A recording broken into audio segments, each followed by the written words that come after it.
people, welcome back to my channel. In today's video I'm going to be talking about something that I feel that I am sort of overcoming but I'm still struggling with, and I'm deciding to make this video because I feel like it might be really helpful to someone else who might be going through the same thing. So I'm going to be talking about my struggles as a young Christian girl in this generation. And if you saw the title and clicked on this video, you probably have a reason why you really want to watch this video, and probably there's something you're also struggling with pertaining to being Christian, especially in this generation where people don't really regard things of Christ anymore.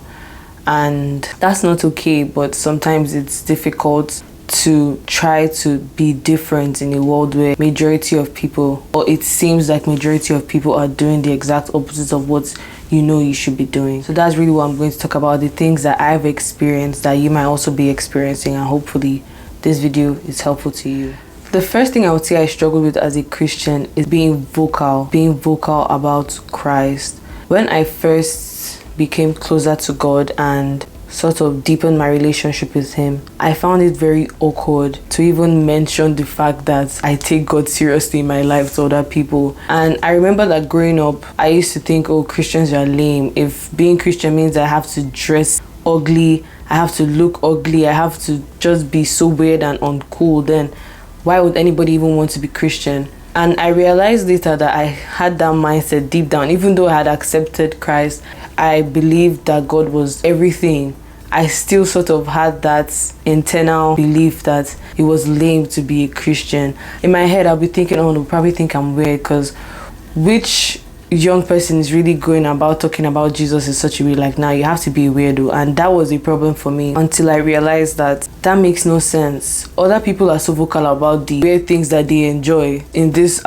world today. They're so vocal about that, so why can I not be vocal about God? And it doesn't mean to go out and really be like an evangelist, but if you find yourself hesitant to even mention it, or you struggle to even, not even to speak about him, but just to acknowledge that you're someone who takes your spiritual life serious, then you might also be struggling with the same thing I'm struggling with, or it might be something different that you just need to dive deeper to figure out why. Second thing I struggled with is living a lifestyle that's so different from what is common today. I know there's nothing wrong with going out, partying, drinking, celebrating, enjoying. There's nothing wrong with enjoyment. But one thing I realized is that even though you can't necessarily see the harm in it, but in a way it sort of distances you, especially when you're around so much people and you don't take time away to really sit with God and meditate on him and just pray and be closer to him. It just really distances you from God and the noise. And by noise, I mean when you're out enjoying, you're not really solemn enough to really contemplate on things. And so as a Christian, I believe that I needed to tone it down. And that was a struggle, because I've had people think that I just don't want to hang with them because I don't like them. But it was just a personal decision to not be outside like that. It makes you seem weird, because why aren't you doing what everybody else your age is doing? Why do I want to separate myself from other people? It makes you seem weird, and some people might even detest you for that. And it's a struggle, because now you have to choose God's acceptance or the acceptance of your peers or your friends, and it's really hard. It's not easy. No one can say it's easy, because it really isn't. There's also the struggle of modesty. You have people saying you should dress however you want, you should be confident, no one should tell you how to dress. But then as a Christian, you also have to consider dressing in a way that glorifies God, dressing in a way that God will approve of.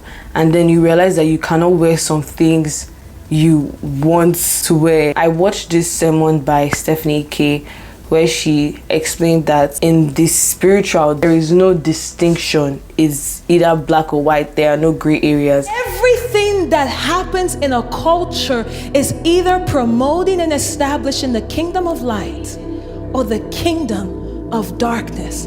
There is no in between. And we have to recognize that in order for you to be sent by God to the places that he is calling you to have authority in, that you have to know that you're not called to be like the people. Her explaining that really made me realize that I need to think that way, like whatever I'm doing, is it furthering God's agenda or the kingdom of darkness? Because there's no middle ground in it. Like, I need to be certain about what I was doing. And so thinking about modesty, you think you're not hurting anybody, but if you really think deeply, does God like the fact that I'm wearing a completely see-through dress? And it might not matter to some people, but when I thought about it, I was like, I don't see this being something God would be happy about. And it was also a struggle to find ways of dressing that still look nice to me and still looks nice from a Christian point of view. Trying to change that or sort of modify it to something more acceptable was really a struggle, but I'm getting there, and I'm beginning to see that they are really classy looking, modest looking things that still fit me as a young person, and I don't really have to expose my body to look good. In fact, I'm beginning to like it more.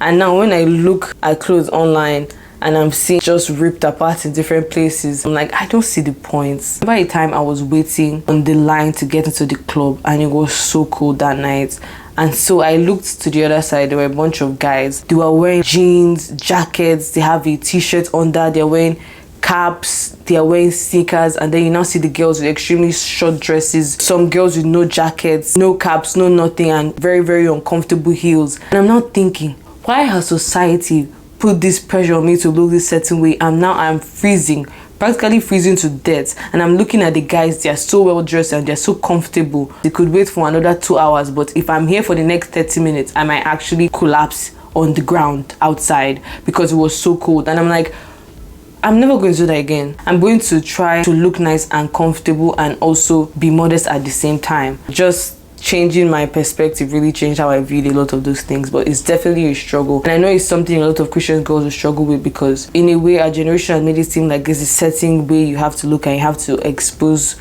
your body to look good, but nah, that's false. That's so false. I have a whole Pinterest board on modest Christian girl outfits. If anyone is interested in checking that out, I'll link it in my description. I've been putting some pictures I see together. The third thing is dating. It's completely different dating when you're a Christian. You have to be very, very intentional. And I think it'll be a struggle for a lot of girls, because if you take that into consideration when talking to people, you realize that you don't really have many people to talk to. The way our generation is now, you just can't.